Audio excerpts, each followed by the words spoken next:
Hey friends, it's me, Pastor Doug, with another word of encouragement for the day, for today, Wednesday, September 23rd. And I've got my Salty Crew hat on because we're continuing this little mini series that we've been in called Salty Crew, where we are exploring a couple of key things that Jesus said. One of them is found in Matthew chapter 5, where Jesus refers to his disciples as salt and light. And he talks about the fact that people will see the way that we live and they'll actually glorify God because they see him expressed and represented in us. So listen to what Peter writes in 1 Peter chapter 3, verse 12. Now this is Peter, one of Jesus's original disciples. He was around for all of Jesus's teachings, and he says this, 1 Peter chapter 3, verse 12, he says, "Live such good lives among the pagans, that even though they accuse you of doing wrong, they may see your good deeds and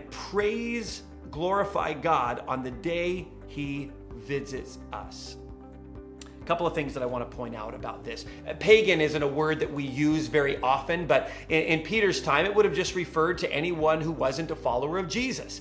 And the second thing that I want to point out is he's basically calling attention to the fact that, listen, your life speaks more loudly than your words, right? A lot of times we kind of operate under the understanding that we have to convince other people to believe that the way that we believe, right? So we spend a lot of time on Twitter and Facebook and social media and in conversations, arguing with people, trying to get them to see our point of view. And what Peter is emphasizing here is he's saying, listen, your life, the way that you live day to day, the way that you talk to people, the way that you refer to people that you don't like, or even politicians that you disagree with, the way that you talk, the way that you live is actually what is going to reflect and represent the character and the nature of God. And then he ends this little statement by saying this, so that they may see your good deeds and glorify God on the day he visits us.